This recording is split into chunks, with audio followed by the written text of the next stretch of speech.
اچھا، تو آج کے اس تفصیلی ایکسپلینر میں ہم سیدھا مدعے پر آتے ہیں۔ ہم امریکہ اور ایران کے درمیان بڑھتے ہوئے اس تنازع اور اس کی وجہ سے عالمی معیشت میں ہونے والی ان بڑی تبدیلیوں کا جائزہ لیں گے جو بظاہر ہماری نظروں سے اوجھل ہیں۔ تو آئیے بنا کسی تاخیر کے اس پیچیدہ صورتحال کو سمجھنے کی کوشش کرتے ہیں۔ $3000، ذرا اس نمبر پر غور کریں۔ یہ کوئی مہینے یا دن کا خرچہ نہیں ہے، بلکہ واشنگٹن ہر ایک سیکنڈ میں اتنی رقم بہا رہا ہے، اور وہ بھی ایک ایسی بحری ناکہ بندی پر جسے ذرائع تقریباً غیر مرئی یا بے اثر قرار دیتے ہیں۔ مطلب ہر سیکنڈ میں اتنا بڑا معاشی نقصان، یہ واقعی ہوش اڑا دینے والی بات ہے۔ اب یہاں سیاسی بیانیے اور زمینی حقائق کا فرق دیکھیں۔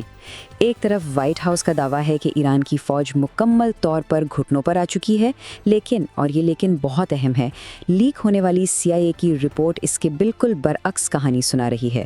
ان کے مطابق ایران اس بحری ناکہ بندی میں پورے 4 مہینے تک بغیر کسی بڑے مسئلے کے آرام سے گزارا کر سکتا ہے۔ تو پھر اس کا نتیجہ کیا نکلا؟ بھاری قلعہ بندی کے باوجود یہ آبی گزرگاہ ابھی بھی شدید تنازع کا شکار ہے اور پرانے طریقے فیل ہو رہے ہیں۔ مثال کے طور پر 3 خالی ایرانی ٹینکرز بغیر کسی خرونچ کے اس ناکہ بندی سے نکل گئے۔ عمان کی خلیج میں ایک کروز میسائل حملے کے بعد امریکی جنگی جہاز کو پیچھے ہٹنا پڑا، اور تو اور پروجیکٹ فریڈم جو ان کا اسکارٹ مشن تھا وہ 48 گھنٹے سے بھی کم وقت میں معطل کرنا پڑا۔ یہ سب صاف ظاہر کرتا ہے کہ حالات قابو میں نہیں ہیں۔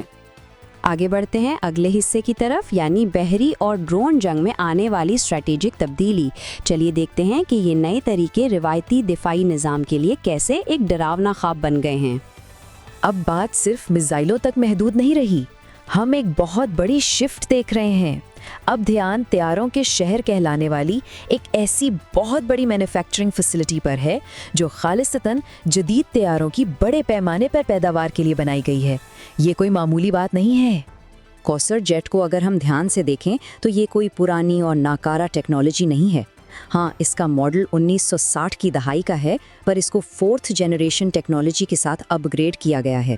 سب سے دلچسپ بات یہ ہے کہ یہ اتنی نیچی اڑان بھرتا ہے کہ عام ریڈار اسے پکڑ ہی نہیں پاتے۔ 600 سے 700 کلومیٹر فی گھنٹہ کی رفتار اور 480 میل کی فیول کیپیسٹی، جس سے یہ 2 وے مشنز بآسانی کر سکتا ہے۔ حیران کی بات یہ ہے کہ اربوں ڈالر کے امریکی دفاعی سسٹمز بھی اس قدر چکرا گئے کہ انہوں نے اسے محض ایک ڈرون سمجھنے کی غلطی کر دی۔ اور اس کی سب سے بڑی مثال کویت بیس پر ہونے والا حملہ ہے۔ ایوییشن ماہرین تک حیران رہ گئے تھے۔ اس طیارے نے نچلی پرواز کے ذریعے ملٹی لیئر دفاعی نظام کو دھوکہ دیا، بالکل درست نشانہ لگا کر ایک اہم امریکی گودام کو تباہ کیا، اور پھر 500 کلومیٹر کا سفر طے کر کے بے حفاظت واپس بھی لوٹ آیا۔ جسے پہلے صرف ایک طرفہ خودکش مشن سمجھا جاتا تھا، وہ اب ایک انتہائی محتاط اور کامیاب سرجیکل آپریشن میں بدل چکا ہے۔ اپنے اگلے حصے کی جانب آتے ہیں، سفارتکاری کنارے پر۔ سوال یہ ہے کہ جب یہ نئی جنگی حکمت عملیہ مذاکرات کی میز پر آتی ہیں تو وہاں کیا ہوتا ہے؟ واقعات کی اس ٹائم لائن پر ذرا غور کریں۔ یہ واضح دکھاتا ہے کہ کیسے ایک عارضی جنگ بندی تیزی سے ایک بہت بڑے تصادم کی تیاریوں میں بدل گئی۔ 28 فروری کو پاکستان کی کوششوں سے شروع ہونے والی ایک کمزور سی جنگ بندی مئی کے وسط تک آتے آتے اس وقت ختم ہو گئی جب ایران نے اپنی 5 نکاتی تجویز پیش کی اور امریکہ نے اسے کچرا کہہ کر یکسر مسترد کر دیا، اور پھر 16 مئی کو آپریشن سلیج ہیمر جیسی بڑی کارروائیوں کی باقاعدہ تیاریاں شروع ہو گئی۔ اگر ہم ان دونوں کے مطالبات کو آمنے سامنے رکھ کر دیکھیں تو یہ بالکل 180 ڈگری اپوزٹ ہیں۔ ان میں کوئی ایک بات بھی کامن نہیں۔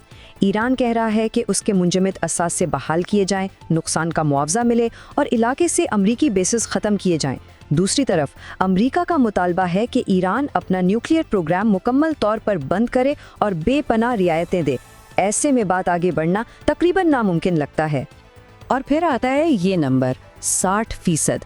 دراصل یہ وہ ٹریگر پوائنٹ ہے جو رپورٹس کے مطابق ایران نے سیٹ کیا ہے۔ ایران کی کھلی دھمکی ہے کہ اگر اس پر حملہ ہوا تو وہ فوراً یورینیم کی افزودگی کو 90% تک لے جائے گا۔ اس دھمکی کے جواب میں واشنگٹن بھی خاموش نہیں ہے، بلکہ مزید سنگین اضافے کی تیاریاں دیکھنے کو مل رہی ہیں۔ رپورٹس بتاتی ہیں کہ امریکہ ممکنہ زمینی حملوں اور خارق جزیرے پر فوج اتارنے کی منصوبہ بندی کر رہا ہے۔ ان کا بڑا مقصد فردو اور نتانز سے 400 کلو انتہائی افزودہ یورینیم نکالنا ہے۔